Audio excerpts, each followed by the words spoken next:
अस्सलाम वालेकुम। आज की वीडियो में हम सॉल्व कर रहे हैं प्रैक्टिकल सेंटर का कॉम्प्रिहेंसिव पेपर या जो गेस्ट पेपर है 2022 का सेकेंड ईयर बॉटनी के हम एमसीक्यू सॉल्व करेंगे। ठीक है, हमारे पास पहला सवाल है the 8 bunch of histones form the central portion of the assembly called, या हम इसको इस तरह से भी कह सकते हैं the bunch of 8 histones that form the central portion of the assembly. किस चीज़ की असेंबली थी? Assembly of DNA.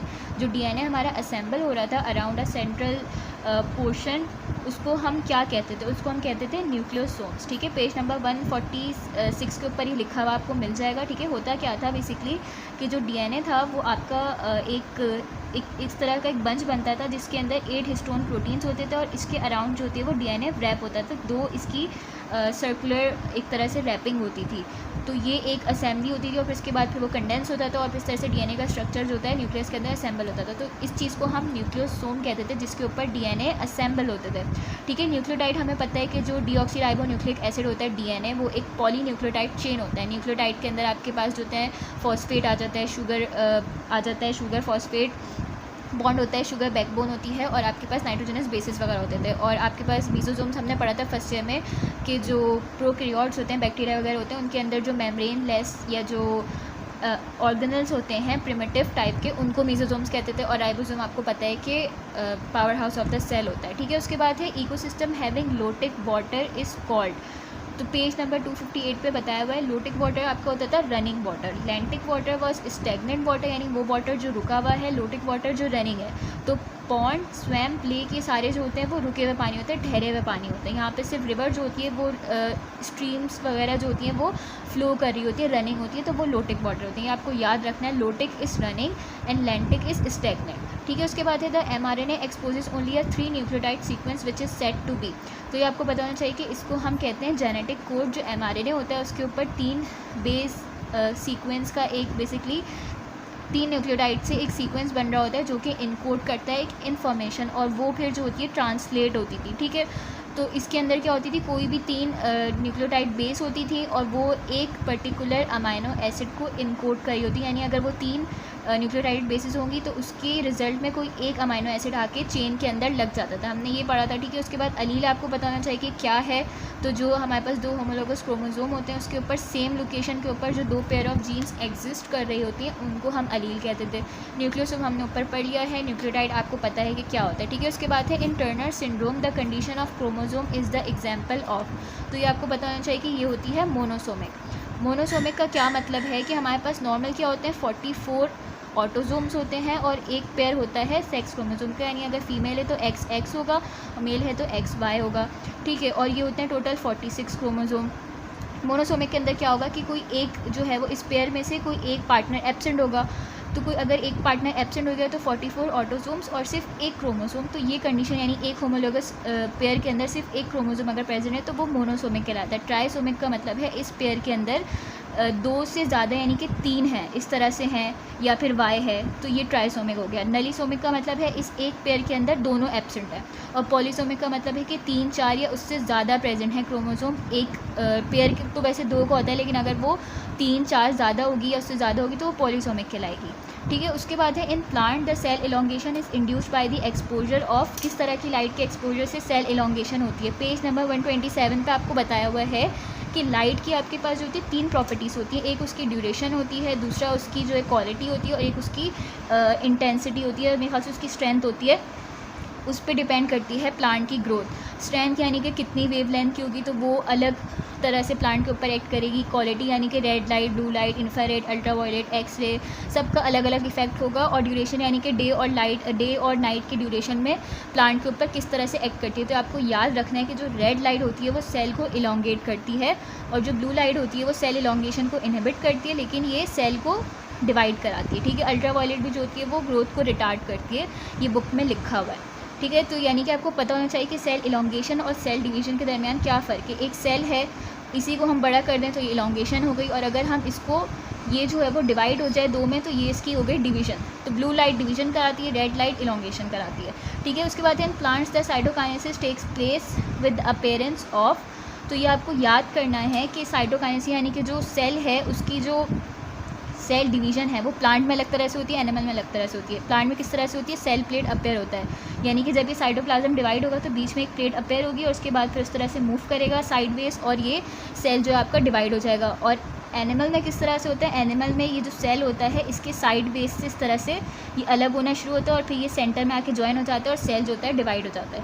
तो दोनों में रिवर्स है, ये आपको याद रखना है। उसके बाद है in short thorn grasshopper female possesses 12 pair of chromosome whereas in male the number of chromosomes are, page number 196 पे आपको लिखा हुआ मिल जाएगा कि 12 पेयर और एक क्रोमोसोम, यानी कि 11 पेयर्स होते हैं और एक क्रोमोसोम होता है। ठीक है, ये आपको याद रखना था। इसके बारे में इसी तरह से था कि इनके नॉर्मली जो फीमेल्स होती है उसके अंदर 12 पेयर्स होते हैं, लेकिन जो मेल्स होते हैं उसके अंदर एक पेयर जो होता है वो एक तरह का मोनोसोमिक होता है, यानी उसके अंदर सिर्फ एक क्रोमोसोम होगा, पेयर नहीं होगा लास्ट वाले उसके अंदर होमोलोगस क्रोमोसोम के अंदर। ठीक है, आई होप ये बात समझ आ रही होगी, नहीं आ रही होगी तो कमेंट करके आप लोग पूछ सकते हैं। ठीक है, उसके बाद है phototropic curvature depends upon the distribution of oxygen which is affected by, ये वाली बात तो सबको याद हो गई होगी अच्छे से कि वो होता है affected by the distribution of oxygen on the effect of light, page number 33 पे लिखा हुआ है। ठीक है, उसके बाद है sexually incompatible plants are cultured artificially to get hybrid plantlet by the technique called, तो जो टेक्निक होती है वो प्रोटोप्लास्ट इन्फ्यूजन कहलाती है। पेज नंबर 94 पे इसके बारे में बताया हुआ है। इसको कंफ्यूज नहीं कीजिएगा रीजनरेशन से, क्यों, क्योंकि क्या होता है कि प्रोटोप्लास्ट क्या होता है, बेसिकली एक प्लांट सेल जिसकी सेल वॉल हम रिमूव करा देते हैं तो वो प्रोटोप्लास्ट बन जाता है। जब हम ऐसे दो अलग अलग प्लांट्स जो कि सेक्सुअली एक दूसरे से मेट नहीं कर सकते उनके दो प्रोटोप्लास्ट लेते हैं, उनको आपस में फ्यूज़ करते हैं और एक छोटा सा प्लांटलेट बनता है जो कि उन दोनों की फ्यूजन से एक हाइब्रिड की शक्ल में बन के निकला होता है। तो इस पूरे प्रोसेस को प्रोटोप्लास्मिक इन्फ्यूजन कहते हैं। जब ये फ्यूज़ हो जाते हैं तो एक नया जो है वो हाइब्रिड बन जाता है और ये अपने अराउंड फिर से दोबारा से रीजनरेट कर लेता है सेल वॉल। तो ये रीजनरेशन हो गई, ये ड्यूरिंग दिस प्रोसेस होती है ऑफ इन्फ्यूजन। तो आंसर क्या होगा, प्रोटोप्लास्मिक इन्फ्यूजन, नॉट प्रोटोप्लास्मिक रीजनरेशन। रीजनरेशन बाद में होती है, बेसिकली टेक्निक क्या होती है, इन्फ्यूजन। उसके बाद अगला सवाल है during the alternation of generation plant produces haploid cells which undergo mitosis and they are called, तो ये कहलाते हैं स्पोर्स। पेज नंबर 93 पे बुक की लाइन है, उसमें लिखी हुई है कि हैप्लॉइड जो सेल्स होते हैं वो मियोसिस के ज़रिए से वो हैप्लॉइड सेल्स बनते हैं, फिर उनके अंदर जो होती है उसकी क्वांटिटी इंक्रीज़ होती है माइटोसिस के ज़रिए और ये जो बनते हैं इसको हम बेसिकली क्या कहते हैं, स्पोर्स कहते हैं।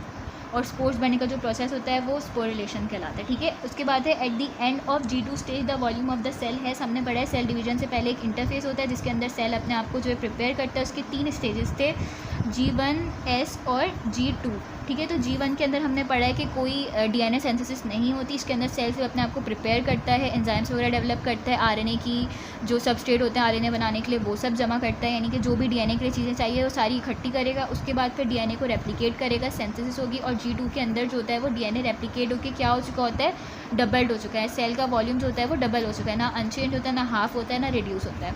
उसके बाद है during severe diabetes the accumulation of acidic metabolite in the blood becomes life threatening by. अगर आपको डायबिटीज़ के मैकेनिज्म के बारे में कुछ नहीं पता तो एटलीस्ट आपको इतनी तो बेसिक सी नॉलेज होनी चाहिए कि अगर कहीं पे वो एसिडिक का वर्ड इस्तेमाल कर रहे हैं, यानी कि एसिडिक मेटाबोलाइट्स, कोई चीज़ एसिडिक है वो ब्लड के अंदर बढ़ रही है, तो ये तो हमने पढ़ा है ना कि एसिड क्या कराता है, एसिड का मतलब है कि पीएच जो है वो क्या हो रही है, डिक्रीज़ हो रही है। तो उसका आंसर क्या होगा, लोअरिंग पीएच, यानी कि कोई भी ऐसी चीज़ जो ब्लड के अंदर उसकी पीएच को डिक्रीज़ करी। हमने पढ़ा है ना कि पीएच जो होती है ब्लड की बहुत स्ट्रिक्टली बैलेंस होती है, क्या होती है 7.35 से 7.45 के दरमियान इसको होना चाहिए, यानी कि 7 का मतलब है न्यूट्रल, अगर ये कम होगी तो एसिडिक की तरफ जाएगी। अगर कोई भी चीज़ ब्लड में एसिडिक मेटाबोलाइट है, मेटाबोलाइट क्या होता है, कोई भी सब्सटेंस जो कि बॉडी के अंदर आपके प्रोड्यूस होकर आपको एनर्जी दे सकता है। ठीक है, प्रोड्यूस होकर बन के या टूट के वो आपको एनर्जी देता है। तो अगर कोई भी ऐसी चीज़ जो ब्लड के अंदर है वो एसिडिक है तो वो ब्लड के पीएच को कम करेगी और ये एक लाइफ थ्रेटनिंग कंडीशन हो सकती है जो कि सिवियर डायबिटीज़ के अंदर होती है। ठीक है, उसके बाद the action of abscisic asset turns leaf primordia into scale,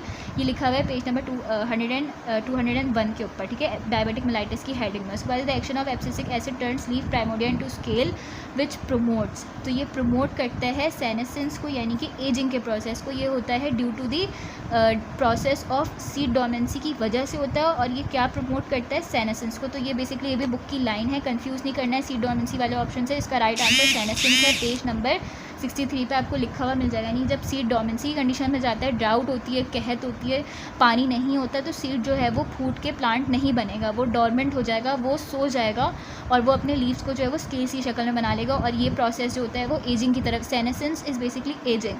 तो ये जो है प्लांट को एक तरह से बुढ़ापे की तरह के एज की तरफ लेके जाएगा, यानी कि अब वो यहाँ से जो है वो खुल के प्लांटलेट नहीं बनेगा सीड, ठीक है, वो एज हो जाएगा, सो जाएगा, वो थोड़ा सा वो हो जाएगा, डॉर्मेंट हो जाएगा, ठीक है। उसके बाद है इन angiosperm the seed code develops from, page number 100 पे आपको बताया हुआ है, इंटेग्यूमेन ऑफ ओव्यूल से जो होता है वो सीड कोड बनता है। ये बात अब तक आपको याद हो जानी चाहिए कि जो वो है फ्रूट है वो डेवलप होता है ओवरी से और सीड डेवलप होता है ओव्यूल से, ठीक है। ओवरी, उसके अंदर जो ओव्यूल होता है वो सीड बनाता है, तो ओव्यूल का जो इंटेग्यूमेन होता है उसी से सीड कोड बनता है। उसके बाद है tropical rain forest the flora is highly, बिल्कुल बुक की लाइन है, ये होती है हाईली डाइवर्स, पेज नंबर 263 पे आपको लिखा हुआ मिल जाएगा। उसके बाद है the euchromatin is uncondensed throughout the duration of life cell except during, आपको ये बताना चाहिए कि यूक्रोमेटन क्या था। यूक्रोमेटन जो होता है वो वैसे अनकंडेंस रहता है। अनकंडेंस रहने का मतलब है कि ये वाला जो पूरा जेनेटिक मटेरियल है ये एक्सप्रेस होता रहेगा। एक्सप्रेशन का मतलब है कि ये प्रोटीन प्रोड्यूस करता रहेगा throughout the life, cell से इसमें से प्रोटीन्स बनते रहेंगे और ये नॉर्मल न्यूक्लियस से इसमें से प्रोटीन बनते रहेंगे। नॉर्मली जो होता है ये अपना काम करता रहेगा, प्रोटीन सेंथिस कराता रहेगा। ये न्यूक्लियस के अंदर एक्सप्रेशन वाला हिस्सा है जहाँ से प्रोटीन सेंथिस होती है, तो ये पूरा लाइफ टाइम होती रहेगी। सिर्फ कब नहीं होगी या कब ये जो है वो अनकंडेंस के बजाय कंडेंस हो जाएगा, बेसिकली ये पूछना चाह रहे हैं। तो इसका जो ब्रॉड आंसर है वो है ड्यूरिंग सेल डिवीजन है। जब सेल डिवाइड होता है तो हमें पता है कि क्रोमोसोम्स जो होते हैं वो कंडेंस हो जाते हैं, क्रोमैटिड्स बन जाते हैं। लेकिन अगर हम इसको मोर एक्यूरेट करें तो इसका आंसर क्या हो जाएगा, इसका आंसर हो जाएगा कैरियोकाइनेसिस। आपने बहुत डिटेल में पढ़ा है कि जब कैरियोकाइनेसिस के अंदर न्यूक्लियस के अंदर 4 फेजेस होते थे, प्रोफेज, टीलोफेज, मेसोफेज, ये सारे फेजेस आपने पढ़े हैं। तो उसमें आप यही पढ़ते ना सबसे पहले कि क्रोमोसोम्स जो होते हैं वो जो अनकंडेंस होते हैं उनकी सबसे पहले कंडेंसेशन होती है, सबसे पहले वो क्रोमैटिड बनते हैं, वो होमोलोगस क्रोमोसोम की शक्ल में होते हैं। फिर उसके बाद जो होती है माइटोसिस, मियोसिस जो भी हो रही थी वो होती है। तो इसका आंसर क्या हो गया, कैरियोकाइनेसिस। आई होप यहाँ पे आके आपको सारे MCQ समझ आ गए हो। किसी कोई मसला है तो कमेंट करके पूछ सकते हैं। Thank you.